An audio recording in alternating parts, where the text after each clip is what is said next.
Je vais vous entendre crier derrière, crier, ouais. C'est comme ça que vous criez. Ah, il y a I derrière, lui, il est chaud, lui. Bon, ça va être de l'échange et du partage, on va parler de dopage. En tout cas, c'est un grand moment pour moi d'être avec des gens qui sont nés en 99, 2000. Oh, ça me met un coup de vieux, tout ça, je vous promets. Bon, je commence toutes mes vidéos par une intro, et maintenant je me suis rendu compte que mon intro, eh ben, les mots, souvent quand on dit certains mots, on se rend pas compte de l'impact qu'ils ont, et au fur et à mesure du temps, des semaines, des mois, je me rends compte que cette intro est extraordinaire, vous allez la découvrir avec moi, pour ceux qui ne la connaissent pas. Alors les amis, si comme moi, quand vous vous réveillez le matin, vous avez la chance d'être de bonne humeur, car vous avez le bien le plus précieux qui existe, je ne parle pas de l'amour, je ne parle pas de l'argent, je parle bien évidemment de la santé, et que de surcroît, les personnes que vous aimez, et n'oublions pas celles que vous n'aimez pas, sont également en bonne santé. On peut le dire officiellement, aujourd'hui est un nouveau jour. Today is a new day. Dans mon intro, je parle de la santé et je me suis rendu compte, à force de la dire, que la santé, c'est le bien le plus précieux que nous ayons, surtout actuellement avec ce qui se passe au niveau sanitaire dans le monde entier. Et dans notre métier, dans les sports qu'on pratique, maintenant, le dopage est une pratique qui est devenue courante. C'est un peu comme... pas dire comme aller chez le coiffeur se brosser les dents, mais pour certaines personnes, quelque chose de très banal. Et selon moi, ça ne l'est pas. Moi, ça fait à peu près 20 ans que je fais de la musculation. J'ai pris des produits dopants il y a 18 ans. Mon premier produit que j'ai pris, c'était il y a 18 ans. Et je me rends compte que le monde a totalement changé, le monde du sport. Et donc maintenant, le dopage, c'est devenu quelque chose de très important. Donc c'est ça que dans mes vidéos, pour ceux qui les ont vues, j'en parle énormément. J'ai la chance d'avoir un réseau de personnes qui ont les couilles de venir sur une chaîne YouTube pour dire qu'ils prennent des stérols, qu'ils aiment en prendre et qu'ils en prennent toute leur vie. D'autres qui partagent leur expérience négative, comme les stéroïdes ont détruit ma vie sexuelle. C'est extraordinaire qu'un gamin de 20 ans prenne des stéroïdes, il puisse plus, en parlant vulgairement, baiser, alors qu'à votre âge, c'est quand même l'une des choses les plus importantes, hein, on va pas se mentir. Et oui, d'autres personnes également qui ont vraiment détruit leur vie tout court à cause des produits. Donc c'est extraordinaire que des gens comme ça puissent partager leur expérience. Car au moins, pour des jeunes comme vous, ça peut vous permettre de ne pas faire les mêmes erreurs qu'eux, parce que maintenant, avec les réseaux sociaux, on va dire, le bodybuilding et le fitness, c'est devenu quelque chose qui fait rêver les jeunes, quoi. Moi, j'ai 40 ans, donc à mon époque, on était plus fan de Bruce Lee, de sportifs de haut niveau, donc on savait bien qu'on pouvait pas être le nouveau Zinedine Zidane si on n'était pas bon au foot, le nouveau Bruce Lee si on n'était pas bon aux arts martiaux. Et maintenant, le fitness, on va dire que c'est quelque chose qu'on peut attraper facilement, quoi. En mélangeant de la poudre avec de l'eau, les compléments, c'est la même merde également. Et après, quand on n'arrive pas, en mélangeant de la poudre avec de l'eau, à acquérir un physique, on se dit que c'est à cause des stéroïdes. Et on rentre dans un engrenage qui fait qu'il y a des gens qui prennent des produits tout le temps. Donc ça, c'est très très grave. Et c'est ce qu'on appelle également une pratique illégale de la médecine. C'est répréhensible par la loi. Donc je suis là pour répondre à toutes vos questions. Donc profitez-en, les amis. Vas-y, je t'en prie. Toi, t'as envie de me poser une question. Ça, c'est ça. Non, toi. Qu'est-ce que vous pensez des compléments alimentaires locaux? Alors, de toute façon, moi, j'ai géré 3 boutiques de nutrition, toutlanutrition.com, il y a plus de 10 ans. Et en fait, si tu veux, nous, quand on vend des compléments, on n'a pas de formation. Un pharmacien, par exemple, quand ils vendent des Doliprane, de la vitamine C, il fait une formation qui doit durer 1 an, 2 ans, 3 ans, par exemple, pour pouvoir te dire, tu as besoin de ça par rapport à ta pathologie. Nous, quand on vend des compléments, tu lis simplement ce qu'il y a au dos d'une étiquette. À force de le dire, tu finis par y croire. Mais en fait, tu n'as aucune étude scientifique. En fait, on n'a rien de tangible qui fait qu'on est des professionnels dans ce domaine-là. Donc pour moi, les compléments, si ça marchait vraiment bien, par exemple, le Tribulus, c'est un stimulateur de testostérone naturel, les gens ne prendraient pas de la testostérone. Si l'arginine faisait monter le taux d'hormone de croissance, les gens ne prendraient pas de la vraie hormone de croissance. Donc ça aurait été élu produit de l'année si la protéine, par exemple, ça permettait de construire du muscle. En fait, si tu veux, on joue sur des évidences. C'est évident que si, par exemple, tu t'entraînes dur, tu as un apport en nutriments un peu plus important, et en plus tu ajoutes ça un peu plus de calories, on va dire, tu peux te développer. La créatine, c'est pareil, l'acide aminé, c'est pareil. Mais moi, j'ai vu des gens, j'ai géré 3 minutes de nutrition quand même pendant 2-3 ans, et j'ai vu des gens qui prenaient toujours des compléments et qui n'avaient pas forcément des résultats extraordinaires malgré tout ce qu'ils prenaient. Tu vois, donc, et surtout, c'est un budget. Alors, pour moi, les compléments alimentaires, c'est un pas vers le dopage, parce que quand tu achètes des compléments, c'est dans le but de progresser plus vite. Tu vois, et ce qui veut dire que tu vas te rendre compte à un moment que putain, ouais, ok, je prends de la prot, je prends des BCA, je prends toutes ces conneries, et j'ai pas le physique de Simone Panda, Jeff Sed ou des gens que tu suis sur Instagram. Et à un moment, un mec va te dire, ou toi tu vas comprendre que ces mecs-là ont ce physique grâce en prenant des stérols. Donc ça va être la porte ouverte. Et il suffit que tu aies dans ton entourage des gens qui en ont pris, qui ont eu des bons résultats et qui vont dire, Bon, en fait, prendre les stéros, c'est comme fumer une clope, c'est comme fumer un joint. Si tu arrives à bien le gérer, ben, tu vois, tu n'auras pas forcément de problème et tu rentres là-dedans. Et pour moi, des gens de votre âge, je veux dire, en fait, si vous voulez, le système hormonal, la croissance, ça se termine à 25 ans. Donc pour moi, il n'y a aucun intérêt à prendre des stéros avant 25 ans. Et en sachant que si tu veux en prendre, il faut déjà que naturellement, les gens pensent que tu sois dopé. Parce que moi, j'ai vu plein de mecs prendre des stéros et ils ont, au bout du compte, ils ont ton physique, tu vois. Donc je vois, quand tu prends des... Non, mais ça veut dire que toi, ils ont un physique... Non, mais ça veut dire que t'as pas un mauvais physique, t'as pas un bon physique. Mais si tu veux, ils ont pas un physique extraordinaire par rapport à ce qu'ils prennent. Donc c'est une vraie problématique. Et bon, pour répondre à ta question, les compléments, pour moi, c'est bien. C'est bien, mais ça dépend. En fait, si tu veux, il faut comprendre pourquoi on prend des compléments. Quand tu prends de la prot, c'est comme si tu prenais du blanc de poulet, par exemple. Quand tu prends un gainer, c'est comme si tu mélangeais du blanc de poulet et du riz. Donc c'est pour prendre de la masse. Donc il faut toujours comprendre que tu peux retrouver ça dans l'alimentation. Donc un complément, pour moi, il est intéressant. Si tu veux prendre une prise de masse, il faut que tu manges à peu près toutes les 3 heures, donc à peu près 5-6 repas par jour. Donc il est évident que quand tu travailles toute la journée ou tu as cours à 10 heures, tu vas pas forcément sortir ton plat et manger, tu vois. Donc là, le complément, il est intéressant pour ça. Et bon, les compléments, pour moi, sont hyper importants, j'en consomme. Hein. Tu vois, par exemple, aux États-Unis, ce qui se vend le plus, c'est les compléments de santé. C'est pas forcément les compléments pour prendre de la masse. Parce que tu vois, bon, les nutriments qu'on consomme, la bouffe qu'on consomme, elle manque de vitamines, elle manque de minéraux, donc c'est intéressant de prendre. Par exemple, quand t'es black, prendre un complexe de vitamine D, c'est bien parce qu'on manque de vitamine D. Prendre un complexe de multivitamines, c'est bien également. Prendre des oméga 3, c'est le complément le plus important qu'on doit prendre. Mais après, les gens qui prennent des BCA avant après l'entraînement, franchement, je vois pas vraiment l'intérêt. Pour moi, la meilleure boisson qu'on doit prendre pendant un entraînement, c'est de l'eau. Voilà, c'est de l'eau. Et après un entraînement, plutôt que prendre de la prod, fais-toi un bon repas. Et avant l'entraînement, fais-toi également un bon repas 1 à 2 heures avant. En fait, si tu veux, moi, je vais être très clair avec vous. En fait, le problème du dopage, c'est pour ça que moi, c'est un peu mon cheval de bataille parce que, tu sais, des fois, tu fais des erreurs, tu vois. Des erreurs qui vont te suivre toute ta vie et t'as envie, moi je suis père de famille, j'ai 2 garçons et j'ai pas envie que des gens de votre âge fassent les mêmes erreurs que moi. Moi le problème c'est de dire, j'ai signé en bas à droite et des produits j'en prendrais toute ma vie parce que tu sais, on va dire, une fois que t'es possédé par ce truc-là, le truc du physique, le truc que ton image elle peut plus ne plus être bien quoi, tu vois, tu sais que c'est le seul truc qui peut te permettre d'y arriver et donc voilà, t'es pris dedans en fait, tu vois, t'es pris dedans, ça que je ne cesserai de le répéter. Pour moi la muscu, si tu veux, la muscu à la base, c'est le complément d'un autre sport. Par exemple, t'es rugbyman, tu vas faire de la presse, du squat, tu vas travailler certaines parties de ton corps spécifiquement pour améliorer ton sport. Mais maintenant, la muscu, c'est devenu un sport en lui-même. Tu voyais bien, les salles sont fermées, et il y a des mecs qui disent « Putain, on peut pas faire de sport ». Et moi, quand j'avais votre âge, on prenait un ballon, jouait dehors, tu peux aller faire des footings dans la rue, tu peux faire des sports en extérieur. Je veux dire, il n'y a pas que des sports en salle, tu vois. Et maintenant, les jeunes sont vraiment focus là-dessus. Pour répondre à ta question, ouais, moi, les produits, ouais, Et tu sais, le problème quand tu prends des produits, c'est qu'arrive un moment, t'arrives à te mentir à toi-même, te dire ouais mais je prends juste un peu de ça, un peu de ça. Non, je veux dire, à un moment si tu prends même un peu, c'est comme si tu te dis oui, tous les soirs je fume un joint, le week-end je prends un peu de coke, ouais mais tu prends quand même des substances que tu peux pas forcément, que tu dois prendre pour te sentir mieux, pour faire la fête, pour baiser, pour mieux dormir, tu vois. Donc moi en fait je me sens également, j'ai les 2 pieds dedans. Alors, moi, je dis ouvertement, j'aime pas mentir par rapport à ça. C'est pour ça qu'en fait, je suis la personne la plus à même d'en parler parce que j'en prendrai et j'en ai pris, tu vois. Et voilà, pour moi, c'est de la vraie prévention. Il y a qu'un drogué qui peut parler de la drogue, en fait. Moi, je me considère pas comme un drogué, mais je me considère comme quelqu'un qui est victime de tout ça, en fait, qui est victime des réseaux sociaux. Et moi, c'est mon métier aussi également. Je peux plus ne plus avoir de physique, c'est pas possible. C'est pas possible. Et même, vous voyez, dans le métier de coach, aujourd'hui, avec les réseaux sociaux, les gens, ils choisissent quelqu'un à qui ils aimeraient ressembler. Tu vois, ils vont pas se dire, moi, si je prends un coach, je vais pas prendre un mec qui est moins musclé que moi. Même s'il a toutes les compétences du monde. Tu sais, il y a des gens, ils veulent pas forcément être musclés. Tu regardes tu prends par exemple Aimé Jacquet. Ça a pas été un grand footballeur, mais il a quand même permis à la France de gagner la Coupe du Monde et la Coupe d'Europe des années d'affilée, tu vois. Donc, mais maintenant, on est tellement focalisé sur le physique, pour les hommes comme pour les femmes d'ailleurs, que si t'as pas de physique, limite, tu peux pas forcément être un bon coach. Et c'est également, moi, ce que je pensais à un moment.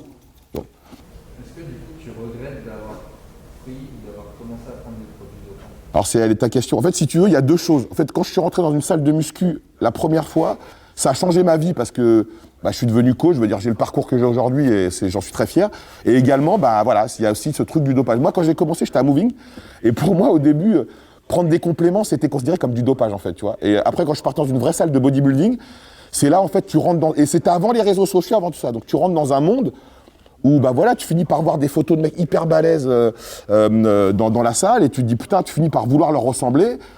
Voilà, et avec un mec, t'en parles et voilà, et petit à petit, tu rentres dedans. Après, on a toujours tendance à se rassurer en se disant oui, moi, j'ai fait les choses bien, mais bon, En fait, c'est des dés que tu lances, quoi. C'est un coup de poker, quoi. Tu vois, tu peux prendre le même produit que moi, tu peux avoir des problèmes de malade et moi pas du tout. Donc, c'est assez des dés que tu lances. Voilà, c'est un peu la roulette russe, hein, mais dans le bodybuilding, les mecs, ils vont prendre, je sais pas, ils vont prendre l'équivalent de 10 testos par semaine, quoi. Tu vois. Donc, en fait, on se rend pas compte de l'impact que ça a sur la vie. Et le problème, c'est pas quand t'en prends, c'est quand t'arrêtes d'en prendre. C'est ça que dans les vidéos que j'ai faites, dès que les mecs arrêtent d'en prendre, c'est là où les problèmes surviennent. Parce que quand t'en prends, t'es dans ton truc. Donc ouais, si tu veux, pour les jeunes comme vous, prendre ces gens-là comme exemple, c'est pas top parce qu'ils te montrent une image qui n'est pas réelle, en fait. C'est pas réel. Est-ce que tu penses que tu vas atteindre un niveau de performance semblable Un dopé sans prendre de produit? En fait, tu sais, dans le fitness et la musculation, il y a une industrie qui est créée pour vous faire croire que, attends, t'arrives pas à te développer, c'est parce que tu prends pas tel ou tel complément. Quand tu prends tel ou tel complément, t'arrives pas à te développer, c'est parce que tu prends pas ce que prend machin, machin. Voilà. Donc ça veut dire que le but de ça, c'est de vous prendre votre argent, en fait. Mais moi j'ai connu des gens qui ont des physiques naturellement mieux que des dopés, parce qu'en fait, il y a des gens qui ont un don. Il y en a qui ont un don. Ils ont un don. C'est comme ça, on a tous un don pour un truc, et tu peux le savoir simplement en pratiquant. Voilà, si tu peux savoir si t'es bon en musculation, si t'es performant, en faisant.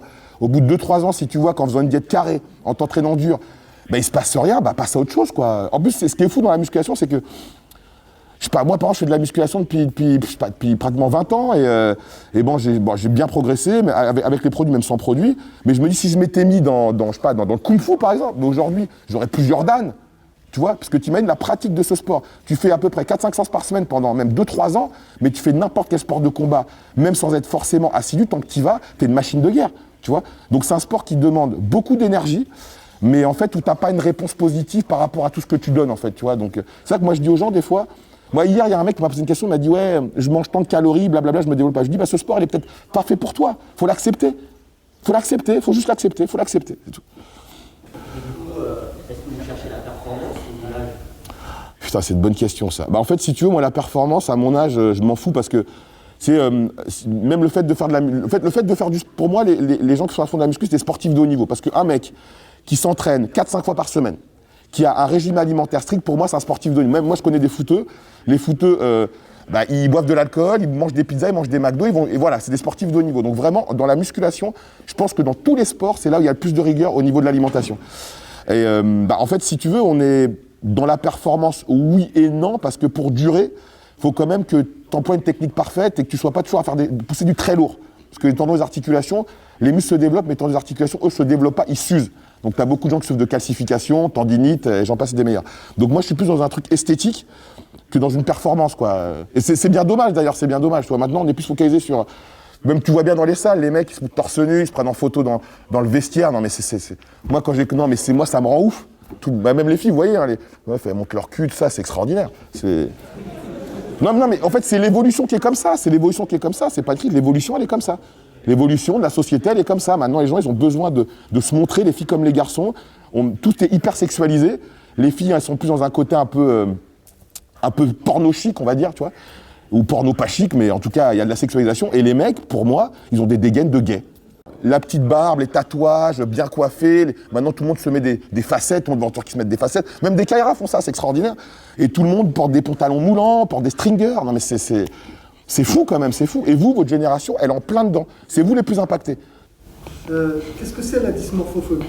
Ah, la dysmorphophobie, c'est qu'en fait, y a des gens qui sont mecs, qui se trouvent gros. Il y a des gens qui sont musclés et ils se trouvent pas assez musclés. Parce qu'arrive un moment, quand tu fais 130 kilos de muscles secs et que tu veux encore progresser, je pense qu'il y a un souci dans ta tête, quoi. Il y a un souci. On parle de performance, mais du coup, dans la mission, on veut carrément parler de performance. On peut parler d'essayer d'atteindre un objectif esthétique, mais finalement, la performance, ça vient de si on peut développer au niveau de la force, au niveau de la puissance. Donc, quelqu'un qui dit que je ne développe pas ou je n'atteins pas la performance, peut-être qu'il atteint la force qu'il veut. Le problème, c'est que c'est pas quelqu'un à la vraie force, c'est que...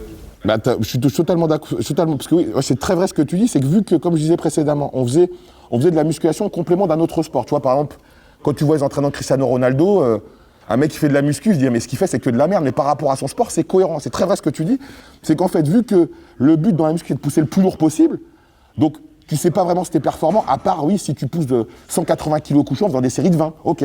Mais comme c'est très juste ce que tu dis, c'est que quand tu fais du foot, quand tu vois Cristiano Ronaldo, il fait ses entraînements spécifiques, qui ne me parlent pas à moi, qui est musculeux, mais par rapport à son sport, on voit bien que ça marche, tu vois.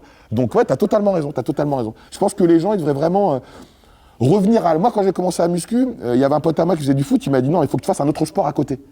Parce que la muscu, c'est un complément. Mais maintenant, les jeunes de votre âge, mais vas-y, ils veulent juste savoir comment ils peuvent être musclés le plus rapidement possible. Même en plus, tu as vu, tu as les marques comme Gymshark, tu as des marques comme... toutes ces marques, en fait, où ils te montrent des mecs musclés qui portent des vêtements à qui tu as envie de ressembler. C'est du marketing et de la communication. Tu sais, quand tu achètes le parfum Axe, tu vois, tu sais très bien que quand tu vas le mettre, il n'y a pas toutes les filles de la classe, elles vont pas te courir après, par exemple, tu vois. Et c'est comme si tu disais, ah non, je comprends pas, j'achète votre parfum et les meufs me courent pas après. Mais tu l'as compris ça, mais avec cette industrie, en fait, les gens n'ont pas compris ça. En fait, on les a infantilisés, on les a rendus bêtes. Est-ce que, est-ce que tu as eu une différence en termes de performance entre le moment où justement tu as pris les produits et après qu'on a arrêté? En fait, vu que j'ai jamais vraiment arrêté, oui, non, ouais, en fait, oui, j'ai vu des, ouais. Et moi, en fait, si tu veux, ça m'a également fragilisé beaucoup au niveau des articulations. Ça veut dire que, tu sais, t'es hyper rouillé, t'as mal partout. Je veux dire, dès que tu te mets sur une barre, t'as l'impression d'avoir 80 ans, quoi. Donc non, mais ça rouille énormément. Et oui, au début, t'as des grosses perfs. Et en fait, si tu veux, le problème quand tu prends des produits également, ça fragilise beaucoup tes articulations et tes tendons. Donc tu peux te blesser vraiment bêtement. Tu peux te blesser en t'échauffant. Dès que tu fais un certain mouvement, tu peux te faire vraiment mal. En fait, je dirais que le dopage, arrive à un moment, ça peut être handicapant. Ça peut être handicapant plus qu'autre chose. Est-ce que quand tu as commencé, tu étais tout seul dans ton coin, ou c'est toi qui as commencé tout seul, entre guillemets, ou est-ce que tu avais un entourage qui t'a poussé à en prendre? Alors c'est marrant, c'est que moi, dans la salle à laquelle j'étais, sur une vidéo avec le mec, d'ailleurs, je suis parti faire mes études à Lille. Et dans une salle où j'étais, en fait, il y avait un mec qui avait mon âge. Et bon voilà, on voulait devenir balèze, on était à fond dedans. Et tous les anciens de notre salle, ils étaient dans la rétention d'informations. Et ouais, en fait, on a commencé tout seul parce que personne voulait nous adouber, en fait, tu vois, parce qu'il y a ça aussi, mais c'était bien. Je veux dire qu'à l'époque, c'était pas une industrie, donc vraiment, il fallait que tu rentres dans un cercle. Et que tu sois accepté de ce cercle pour qu'il puisse t'aiguiller. Donc ça, pour le coup, tu vois, c'est mieux qu'aujourd'hui. Aujourd'hui, tu veux prendre des stéros, bah, tu vas sur Internet, hein, tu fais ta sauce toi-même, t'envoies et tu vois ce que ça donne, quoi. Tout à l'heure, vous avez dit que la prise de stéroïdes, c'était pas le plus dur dans le temps, mais le plus dur, c'était l'arrivée. Ouais. Ça fait quoi exactement? Alors moi j'ai fait une vidéo avec le parrain d'un de mes fils qui est médecin et il m'avait dit un truc extraordinaire, il m'avait dit les stéros, c'est où tu commences pour plus t'arrêter ou tu n'en prends pas. Parce que si tu veux en fait quand tu prends, en fait c'est comme si quand tu baisses tu prends toujours du Viagra, voilà. Et quand tu n'en prendras pas, il sera pas pareil, tu vois. Donc quand tu prends des stéros, déjà tu as une réponse physique, tu vois, esthétique, donc ça veut dire que bah, tu vas plus plaire aux femmes, tu vas te sentir mieux dans ta peau. Il y en a beaucoup que ça rend très con d'ailleurs le fait d'être musclé. Et en fait quand tu arrêtes, bah, si tu veux, regarde, le corps il fabrique 7 mg de testostérone par jour, donc 50 mg par semaine, d'accord? Dans une ampoule d'1 ml de testostérone, il y a 250 mg. Ça veut dire à peu près 3 semaines que ce que ton corps fabrique, un peu plus. Donc, dans le dopage, les gens, ils prennent à peu près, on va dire, 5 à 10 fois ça par semaine. Donc, t'imagines, ça veut dire que quand tu prends ça, homme comme femme, ton corps va arrêter de fabriquer ses hormones naturelles. Est-ce que dans une sport, pour toi, il est nécessaire de doper pour atteindre le plus? Bah, en fait, tu sais quoi? Regarde, à l'époque de Carl Lewis, tu avais Ben Johnson. Ben Johnson, bon, vous êtes un peu jeune, mais Ben Johnson, c'est un Canadien, il avait battu Carl Lewis. Et donc, lui, ils sont tombés dessus sur le dopage, et Carl Lewis se dopait tout autant. Mais on a incriminé l'un plutôt que l'autre. En fait, si tu veux, même, tu vois, Usain Bolt, voilà, je pense qu'également il est dopé, mais tu peux pas savoir tant que la personne ne le dit pas, en fait, tu vois. Tu peux avoir des suspicions, et moi, j'ai tendance à penser que tu as des gens qui sont quand même doués génétiquement, mais quand tu vois, Christina Roy, elle était partie s'entraîner avec l'équipe américaine d'athlétisme, elle n'a pas assumé les entraînements. Les entraînements étaient beaucoup trop durs. Donc, il est évident qu'à un moment, les mecs, ils se dopent juste pour pouvoir assumer le travail qu'on leur fait faire, quoi. Mais je pense que de toute façon, il est évident que tu as des mecs qui ont gagné des gros trucs pas dopés, je pense, hein. Parce que tout existe sur Terre. Mais je pense que la plupart, ils se dopent. Tu sais, au Tour de France, tout le monde se dope, il y en a un qui gagne, hein. Donc, le dopage, en fait, on n'en parle pas. On en parle simplement pour mettre le doigt sur une pratique qui est jugée mauvaise par la société. Mais je veux dire, bon, tout le monde tourne à quelque chose. Regarde, le tabac, par exemple, tu as quand même des photos de poumons calcinés sur des paquets de cigarettes, les gens l'achètent. Aujourd'hui, l'alcool, on sait que... Bon, on a déjà vu des histoires où des mecs, ils sont bourrés, ils déciment des familles parce qu'ils ne contrôlent pas leur voiture. Donc, tu vois, le dopage, en vérité, le mec qui se dope, il fait dans son coin. Quand tu lui poses la question, il va te dire « Moi, j'en prends pas, moi, je suis naturel, donc il n'en fait pas l'apologie. » Donc, en vérité, incriminer les gens qui se dopent, je trouve ça c'est un peu léger parce que voilà, le mec qui se dope, il le fait dans son coin, il est... Oui, ouais, pour moi, oui. En fait, si tu veux, là, vu qu'on n'en parle pas, et on incrimine, si tu veux, en fait, même les instances qui arrêtent les gens qui vendent des produits, eux-mêmes, ils ne comprennent pas cette démarche. Ils comprennent pas cette démarche. Ils vont chez des mecs où ils se retrouvent à avoir des trucs de ouf et des produits même qu'ils connaissent pas. Ils ne comprennent pas. Toi, tu dis très, le pont, il est bien parce que par rapport aux vrais drogués, on a essayé de les comprendre. On en est même arrivé à faire des salles de shoot pour que les mecs puissent préserver leur santé parce que de toute façon, ils se droguent quand même. Donc, est-ce qu'il faut mieux? Moi, quand j'étais plus jeune, à un moment, j'habitais à Stalingrad et là, c'était New Jack City, quoi. T'avais des morts vivants partout. Parce que les drogués, c'était dans la rue, ils agressaient les gens. Donc, on a préféré leur donner des conditions on va dire, de pratique safe et également safe pour la population. Mais le problème du dopage dans le sport, c'est qu'on n'en parle pas. C'est un sujet tabou. Il n'y a aucune étude, on va dire, officielle, qui va dire, voilà, à part les Russes, ils l'ont fait parce que, moi, en fait, même tu l'as vu dans le film Le Programme, il explique bien que tu as un protocole de dopage. Ouais, tu as un protocole qui coûte tant. Ça veut dire que tu as quand même certains médecins qui ont fait des vraies études réelles sur des gens, mais des études en fait, qui ne sont pas officielles. Où en fait, on ne peut pas dire, si tu prends ça, il va t'arriver ça. Parce qu'en fait, on n'en parle pas. Dans le sport, ça a toujours été comme ça, en fait. Ça a toujours été comme simplement qu'aujourd'hui, un bodybuilder, comparé à un foot, regarde, quand tu vois en football, un mec, première minute de jeu, il fait une crise cardiaque sur le terrain, on peut se poser des questions quand même. Quand tu vois que des mecs, quand ils partent en Italie, ils prennent 10 kilos de masse musculaire en quelques semaines, on peut se poser des questions. Mais en fait, il y a des sports qui génèrent tellement d'argent, comme le tennis, on parle jamais du tennis. Et le tennis, t'inquiète pas qu'ils se dopent, tu vois. Il y a des sports qui génèrent tellement d'argent qu'on n'en parle pas, parce que ça coûte trop d'oseille. Tu sais, le bodybuilding, même le cyclisme, c'est pas des sports hyper mainstream, ça n'intéresse pas grand monde, donc ça veut dire qu'eux, on peut les montrer du doigt. Mais les footballeurs, on peut pas, parce que ça génère tellement d'argent, et les sponsors sont tellement... Regarde, à l'époque de 98, Ronaldo, c'est son sponsor qui l'a forcé à aller jouer. Donc qu'est-ce qu'ils ont lui? Il était malade, qu'est-ce qu'ils l'ont donné pour aller jouer? Le catch, c'est pareil, le catch aussi. Le catch, je crois, football américain, le catch, c'est les pires des sports. Eux, c'est de la folie. Même le MMA aussi. Le MMA, c'est de la folie. Maintenant, quand on parle de Parmelia, on peut entendre sur lui que c'était le mec qui se dopait le mieux à l'époque. Il ne prenait pas autant que les autres, comme soit. En fait, si tu veux, Schwarzy, il fait partie de la légende, quoi. Donc ça veut dire que, au moins, il admet qu'il prend des produits. Donc tu sais, les gens qui prennent des produits sont dans le déni. Ils vont toujours te dire, moi, j'ai une génétique de maths, donc je prends. Allez, je prends une goutte de sucre dans mon café, j'explose. Moi, j'ai mieux fait que tout le monde. Voilà. Non, mais Schwarzy, il est devenu ce qu'il est devenu. C'est devenu une icône. Il est marié avec une des Kennedy, tu vois, quelqu'un de la famille Kennedy. Il a eu la réussite qu'il a eue. C'est une réussite extraordinaire. Mais tu vois, ce qui est fou, c'est que c'est un parmi des milliards. Tu vois, dans le bodybuilding, quand tu prends l'exemple du football, par exemple, dans le football, même un mec qui est pas connu, il gagne de l'argent. Tu vois, il fait des choses. Mais dans le bodybuilding, il n'y a que Schwarzy qui a eu la réussite qu'il a eue, en fait, tu vois. Il n'y a que lui qui a réussi à révolutionner les films d'action, qui est devenu un mania du businessman et qui est devenu, pour un étranger, gouverneur d'un État plus grand que la France. C'est extraordinaire. Je pense que même si on pouvait changer la Constitution, on aurait pu devenir président. C'est sûr. Je veux dire, c'est quoi le mécanisme qui a fait pour rentrer pour la première fois dans une salle de sport? Comme pour tout le monde, changer son apparence physique. Ouais, tu vois, vouloir être mieux, vouloir se muscler. Changer son apparence physique, tout simplement. S'améliorer, quoi. Et après, c'est vrai, ce qui est dommage, c'est que je me dis, si je m'étais mis, je sais pas, moi, dans la boxe, par exemple, ça aurait peut-être été mieux, en fait, tu vois. J'aurais peut-être jamais pensé au dopage, j'aurais peut-être toujours gardé les vertus du sport. Parce que, tu vois, on va dire, la musculation, maintenant, c'est un sport qui ne va pas... il fait de pair avec le dopage. Je veux dire, quand tu fais de la boxe, je pense pas qu'on va te parler de dopage, mais à part si vraiment t'arrives à un très haut niveau, mais quand tu fais ce qu'on appelle vraiment... En plus, le pire, c'est que dans le bodybuilding, c'est même pas du sport amateur, c'est du sport loisir. C'est du sport loisir, en fait, tu vois. Encore si c'est de la... Mais c'est du sport loisir. Juste des gens ou des filles comme des garçons qui veulent juste être bien pour aller à la plage, quoi. C'est fou, quand même. Est-ce que vous considérez que vous êtes dépendant de ce genre de produit? Moi, je dirais totalement. Totalement. À partir de quand tu t'es rendu compte que c'était dépendant? On va dire que je me suis voilé la face pendant longtemps. Et vraiment, pendant longtemps, tu te voiles la face, tu te dis, blablabla. Et après, en fait, en faisant mes vidéos, je me suis rendu compte que... En fait, je me suis rendu compte que le fait de le dire, déjà, c'est une acceptation, tu vois. Donc, pour moi, c'est hyper important. Et quand tu le dis, qu'à un moment, voilà, t'es dans ce délire-là, tu l'acceptes. Et là, tu peux communiquer, en parler et faire de la prévention, quoi. Voilà, faire de la prévention. Et moi, j'ai une nana que j'avais coachée, ma première cliente que j'ai eue.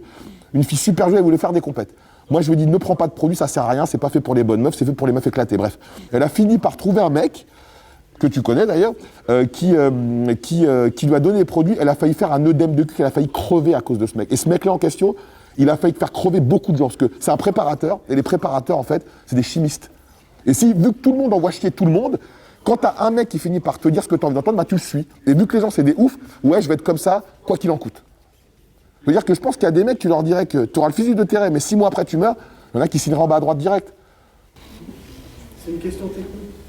Moi, il y a un truc que j'ai jamais compris, c'est la différence entre les différents esters de testostérone et qu'est-ce qui conditionne qu'on va à un moment plus prendre l'un, l'autre.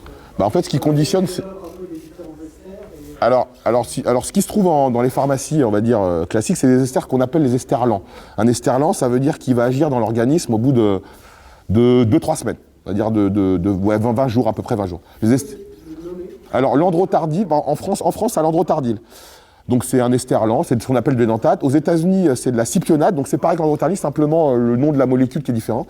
En Belgique, il y a du sustanon. Donc, le sustanon, c'est un mélange de plusieurs esters lents et rapides. Donc, ça, c'est ce que prennent les gens de manière générale quand ils font leur première cure. Et les esters plus rapides, donc la propionate, ça veut dire que vous prenez cet ester-là il faut en prendre tous les 2 jours. Il y a un effet immédiat. Et après, tu as la suspension. La suspension, ça, tu le prends direct, tu as un effet tout de suite. Donc, les gens le prennent souvent avant l'entraînement, autour de l'entraînement. Et en fait, ce qui fait que les gens vont s'orienter sur un ester plutôt qu'un autre, bah, c'est le préparateur, c'est le chaperon. Voilà, le mec qui a plus d'expérience, qui va te faire croire que si tu l'écoutes lui, tu vas préserver ta santé, alors lui, il sait rien du tout, parce qu'il t'a pas fait un bilan de santé, il n'est pas médecin, il sait pas comment tel produit va agir sur toi plutôt que sur lui ou sur un autre. Donc en fait, ouais, c'est toujours, on finit par écouter des gens. Moi, par exemple, j'ai fait une vidéo avec, je sais pas si vous l'avez vu, un mec qui a eu 3 cancers, et en fait, il a pris une prépa à un Américain, un bodybuilder américain, qui l'a payé 5 000 € pour 6 mois. À distance, hein, pour 2-3 mails envoyés, un FaceTime de temps en temps, fin de l'histoire. Et il a fini par développer un cancer par rapport à ce que le mec lui a fait prendre. 5 000 €, et quand il gagne une compète, il gagne 200 €. Ça veut dire que c'est une industrie générée sur les rêves des gens. On s'est généré sur les rêves des gens, et les gens finissent par écouter un mec qu'ils ne connaissent pas, simplement pour l'objectif, quoi. C'est extraordinaire. Ah bah franchement, c'est une bonne question, parce que déjà pendant le premier confinement, il y en a, ils se sont retrouvés... 3 mois, c'est un cycle en fait, tu vois. Donc, en plus, si tu veux, à l'époque du premier confinement, il y avait des compétitions qui étaient prévues dans quelques mois après. Donc, tu as des mecs qui sont préparés pour rien, et ça, c'est chaud. Là également, pareil, il y a des compétitions qui ont eu lieu, qui n'ont pas été annulées, donc ça va. Et ouais, je pense que tu as des gens, ouais, ils vont certainement continuer à se... En fait, tu sais, pour des gens, là, c'est la fin du monde en fait. Il y en a pour certains, c'est vrai. On le voit sur les réseaux, hein. Je sais pas si vous regardez les réseaux. Pour certaines personnes, c'est vraiment la fin du monde. Alors que moi, je pars du principe que, tu vois, cette histoire là, on parle d'un truc sanitaire, on parle de la santé du monde, de la santé de nos familles, des gens qu'on connaît pas. Donc, pour moi, le sport, la muscu, c'est pas c'est pas le truc le plus important, quoi. Et moi, ça m'impressionne que votre génération aujourd'hui, elle soit aussi soucieuse par ce sport. C'est fou, quand même. C'est fou. Mais bon, c'est les réseaux sociaux, c'est l'évolution également des mœurs. Je pense que dans tout, il faut prendre le bon et le mauvais. Ce qui est intéressant dans le body, c'est que la rigueur au niveau de l'alimentation, la rigueur au niveau de la fréquence de sport, c'est hyper important. Le fait de vouloir également faire attention à sa santé en faisant un régime alimentaire, en faisant une activité sportive régulière, je trouve que c'est hyper important. Mais après qu'on dérive vers l'emploi de produits dopants, c'est dramatique. Et surtout, je ne cesserai de le répéter, c'est du sport loisir. C'est pas du sport amateur, c'est pas du sport professionnel, c'est du sport loisir. Donc voilà, c'est comme si tu jouais aux échecs ou aux dames avec tes amis le week-end ou au tarot et tu prends des produits dopants pour jouer au tarot, quoi. C'est un peu dommage. Plus de questions? Ah, toi, t'es bon, toi. On revient à combien au niveau économique? Alors, c'est les gens qui font Olympia, par exemple. Connaissez Olympia, la grosse compétition? Ouais. Olympia, on va dire, ça peut aller, les prépas peuvent coûter, je sais pas, 100 000 $ pour 3 mois. Et après, un mec, on va dire, amateur, ça peut lui coûter 400 € à peu près par mois. Mais 400 €, en sachant que le salaire moyen en France, c'est quoi? 1 500 2 000 €. Bah, c'est pas énorme, tu vois. Quand tu vis à Paris, bah, les loyers coûtent quand même assez cher. T'as quand même ta vie, quoi, t'habiller, sortir. Si t'as une famille, faut nourrir tes gosses. Donc ça veut dire que, en fait, comme on dit, il y a un adage extraordinaire dans ce sport, c'est un sport de riches pratiqué par des pauvres, pour la simple et bonne raison que les riches, ils ont pas que ça à foutre, s'enfermer dans une salle de sport, pousser des poids, manger 5 fois par jour, parce qu'ils font de l'oseille. Plus de questions? On va faire la conclusion. Alors j'aime mieux être détesté pour ce que je suis plutôt qu'être aimé pour ce que je ne suis pas. Je ne cesserai de le répéter, la jalousie, ça se mérite. Puto. Les amis, merci beaucoup en tout cas, franchement, extraordinaire, merci.